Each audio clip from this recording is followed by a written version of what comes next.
जब सूर्यपुत्र कर्ण दिग्विजय यात्रा के दौरान द्वारिका को जीतने गए, तब भगवान श्री कृष्ण ने क्या किया? क्या भगवान श्री कृष्ण और कर्ण के बीच महायुद्ध हुआ था?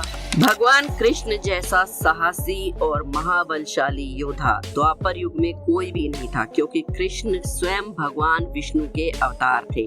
अपनी असीम शक्ति से वो किसी को भी पल भर में खत्म कर सकते थे। लेकिन क्या आप जानते हैं कि एक बार कर्ण ने भगवान श्री कृष्ण की नगरी द्वारिका पर आक्रमण किया था? आखिर क्यों कर्ण ने द्वारिका पर आक्रमण किया था? तब कर्ण ने द्वारिका पर आक्रमण किया तो भगवान श्री कृष्ण ने क्या किया? आज के वीडियो में हम आपको कुछ ऐसी बातें बताने वाले हैं जो आपने पहले कभी नहीं सुनी होंगी। लेकिन अगर अभी तक आपने हमारे चैनल अनोखी दुनिया को सब्सक्राइब नहीं किया है तो जल्दी से कर लीजिए और कमेंट्स में जय श्री कृष्णा जरूर लिखें। एक बार कौरव वन में विहार करने गए थे, तब गंधर्वों ने उन पर आक्रमण कर दिया और उस युद्ध में गंधर्वों ने कौरवों को परास्त करके उन्हें बंदी बना लिया। गंधर्वों और उनके राजा चित्रसेन ने युद्ध में कई सारी मर्यादाओं का प्रयोग किया था, जिसके कारण कौरव उनके सामने टिक नहीं पाए। उस युद्ध में लाखों गंधर्वों ने एक साथ कर्ण पर आक्रमण कर दिया। कर्ण के धनुष को तोड़ डाला और दुर्योधन को बंदी बना लिया। जब गंधर्वों ने कर्ण पर आक्रमण किया था, उस समय कर्ण के पास दिव्य अस्त्र नहीं था, क्योंकि वो उसे बाद में मिला था। दिव्य अस्त्र कर्ण को तब मिला था जब उसका युद्ध अर्जुन से होने वाला था। यह तो हम सब जानते ही हैं कि अर्जुन देवराज इंद्र के पुत्र है। जब महाभारत के 17वें दिन अर्जुन और कर्ण का युद्ध होने वाला था, उससे पहले देवराज इंद्र कर्ण से उसके जन्म के साथ मिले हुए कवच और कुंडल मांगने आए थे।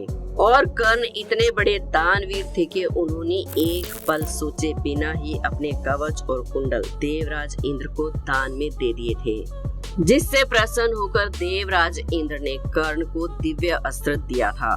लेकिन जब गंधर्वों ने कर्ण पर आक्रमण किया, तब उसके पास ये दिव्य अस्त्र नहीं था, क्योंकि ये उसे महाभारत के युद्ध से पहले ही मिला था। इसलिए इस युद्ध में अपने साधारण से धनुष के बलबूते पर कर्ण गंधर्वों के सामने टिक नहीं पाए और उन्हें हार का सामना करना पड़ा। कर्ण के सामने ही गंधर्वों ने दुर्योधन को बंदी बना लिया, लेकिन कहते हैं कि अर्जुन ने ही गंधर्वों से स्वयं दुर्योधन को बचाया था। और इसी के चलते कर्ण को सब भगोड़ा भी कहने लगे थे। उसकी वीरता पर लोगों ने इतने सवाल उठाए कि इसके बाद उसने अपने खोए हुए सम्मान को वापस पाने के लिए दिग्विजय यात्रा करने का विचार किया। ये दिग्विजय यात्रा कर्ण ने तब की जब स्वयं पांडवों को 12 वर्षों के वनवास और 1 वर्ष के अज्ञातवास के लिए भेज दिया गया था। उस समय दुर्योधन ने धरती के सबसे मुश्किल यज्ञ यानी कि वैष्णवी यज्ञ को किया। जिस समय कर्ण ने दिग्विजय यात्रा शुरू की, वो अपनी विशाल सेना के साथ दिग्विजय के लिए निकल पड़े। पहले कर्ण ने पांचाल नरेश द्रुपद के राज्य पर आक्रमण किया और अपनी विशाल सेना के साथ कर्ण ने द्रुपद के राज्य को चारों ओर से घेर लिया। जब द्रुपद को संदेश मिला कि कर्ण ने उसके राज्य पर आक्रमण किया है, तो द्रुपद अपनी सेना को लेकर युद्ध क्षेत्र में पहुंचे। इसके बाद कर्ण और द्रुपद में एक भयंकर युद्ध हुआ, लेकिन कहते हैं कि इस युद्ध में कर्ण ने द्रुपद को पराजित करके अपने अधीन कर लिया और इसके बाद द्रुपद का राज्य पांचाल हस्तिनापुर के अधीन हो गया। कर्ण ने द्रुपद को सोना, चांदी और कर देने के लिए विवश कर दिया। महाभारत काल में भगदत्त नाम का एक पराक्रमी राजा हुआ करता था। वो प्रयोग ज्योतिपुर का राजा था और भगदत्त बहुत ही बुजुर्ग योद्धा होने के बाद भी उस पर कोई आक्रमण करने की सोच भी नहीं सकता था, क्योंकि वो इतना पराक्रमी था कि उससे युद्ध करना बिल्कुल नामुमकिन था। दरअसल भगदत्त के पिता का नाम नरकासुर था और उसके पास भगवान विष्णु का दिया हुआ एक अस्त्र था। उस अस्त्र का नाम था वैष्णव अस्त्र। उसने ये अस्त्र अपने पुत्र भगदत्त को दिया था। वैष्णव अस्त्र को किसी भी अस्त्र से रोका नहीं जा सकता था, लेकिन कर्ण ने अपनी दिग्विजय यात्रा के दौरान महापराक्रमी भगदत्त को भी परास्त कर दिया। विजय यात्रा के समय कर्ण ने भगदत्त के राज्य पर बड़ी ही कुशलता के साथ आक्रमण किया और उसके बाद भगदत्त के साथ जब कर्ण का महायुद्ध हुआ तो उसमें भगदत्त को परास्त मिली और कर्ण एक वीर योद्धा कहलाया। इसके बाद कर्ण ने मगध और चेदी को भी जीत लिया। इस तरह कर्ण ने सारी दिशाओं में विजय यात्रा करके सारे राज्यों को अपने अधीन कर लिया। यानी कि हस्तिनापुर के अधीन कर लिया और अंत में कर्ण अपनी सेना को लेकर श्री कृष्ण की नगरी द्वारिका जा पहुंचे। देवराज इंद्र के पुत्र अर्जुन के साथ कर्ण की दुश्मनी थी। क्योंकि कर्ण और अर्जुन एक दूसरे को पसंद नहीं करते थे, इसलिए देवराज इंद्र भी कर्ण को पसंद नहीं करते थे। देवराज इंद्र ने जल्दी ही कर्ण की दिग्विजय यात्रा का संदेश बलराम जी के पास पहुंचा दिया। इंद्र बलराम जी से कहते हैं, हे बलराम, कर्ण दिग्विजय यात्रा पर निकला है। उसने एक एक करके सारे राज्यों को परास्त कर दिया है और अब उसकी नजर द्वारिका पर है। वो अपनी सेना के साथ द्वारिका की ओर बढ़ रहा है। इंद्रदेव की बात सुनकर बलराम जी कहते हैं कि हस्तिनापुर की अधीनता हम यादव कभी स्वीकार नहीं करेंगे।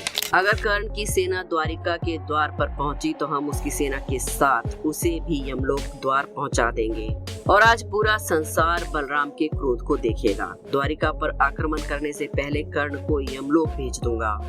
इसके बाद बलराम जी भगवान श्री कृष्ण के पास जाकर उनसे कहते हैं, कर्ण का दुस्साहस तो देखो कान्हा, वो सेना लेकर हमारे द्वारिका पर आक्रमण करने आ रहा है। तुम अपना सुदर्शन चक्र उठाओ और आज ही पूरा संसार यादवों का बल देखेगा। मैं नहीं चाहता कि युद्ध की अगुवाई तुम करो, क्योंकि युद्ध की अगुवाई मैं स्वयं करूंगा और कर्ण और उसकी सेना को मौत के घाट उतार दूंगा।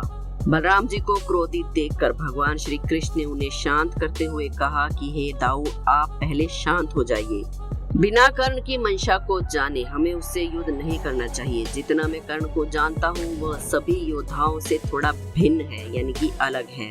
वीर होने के साथ साथ वो बहुत ही विनम्र स्वभाव का भी है। कर्ण से युद्ध करने से पहले हमको उससे जरूर बात करनी चाहिए। भगवान श्री कृष्ण की इन बातों से भी बलराम जी का गुस्सा शांत नहीं हुआ। वो भगवान श्री कृष्ण और पूरी यादव सेना के साथ द्वारिका के मुख्य द्वार पर जा पहुंचे। जी हाँ, यादव सेना यानी कि नारायणी सेना, जिसका मुकाबला कोई भी नहीं कर सकता था। इसके बाद कर्ण भी अपनी सेना के साथ द्वारिका पहुंचे और सामने बलराम और भगवान श्री कृष्ण को देखकर हाथ जोड़कर प्रणाम किया। लेकिन बलराम जी का गुस्सा अभी भी शांत नहीं हुआ था। उन्होंने अपने हाथ में हल उठाया और कर्ण को युद्ध की चुनौती दी। बलराम जी की इस चुनौती को सुनकर कर्ण ने अपने धनुष को उठाया और 2 बाणों का संधान किया। कर्ण के सामने बलराम जी और भगवान श्री कृष्ण जैसे महापराक्रमी योद्धाओं को देखकर कर्ण की सेना और नारायणी सेना बेहद अचंभे में थी। युद्ध क्षेत्र में मौजूद हर एक योद्धा चिंता में था। इसके बाद कर्ण ने धनुष की प्रत्यंचा को खींचकर भगवान श्री कृष्ण और बलराम जी पर एक एक बाण चलाया, जो कि देखते ही देखते 2 भिन्न भिन्न बड़ी बड़ी मालाओं में बदल गया और भगवान श्री कृष्ण और बलराम जी के गले में जाकर ये मालाएं गिरी। कर्ण की इस विनम्रता को देखकर बलराम जी का क्रोध शांत हो गया। वो आश्चर्यचकित हो गए और इसके बाद कर्ण ने बलराम जी से कहा, हे बलदाऊ, हस्तिनापुर की तरफ से मैं दिग्विजय यात्रा पर निकला हूँ। मैंने चारों दिशाओं में सारे राज्यों को जीत लिया है, लेकिन श्री कृष्ण और आपसे युद्ध करके भला मैं कैसे जीत सकता हूँ? और आखिर कौन सा योद्धा है जो आज तक आपको जीत पाया हो? तो फिर मैं कैसे जीत पाऊंगा? इसलिए मैं द्वारिका को जीतने नहीं आया, बल्कि द्वारिका के साथ संधि करने के लिए आया हूँ। इसलिए हे बलदाऊ, कृपा करके आप हस्तिनापुर की मित्रता को स्वीकार करें। कर्ण की बातों को सुनकर बलराम जी बहुत प्रसन्न हुए। उन्होंने कर्ण से कहा, अद्भुत कर्ण, अद्भुत।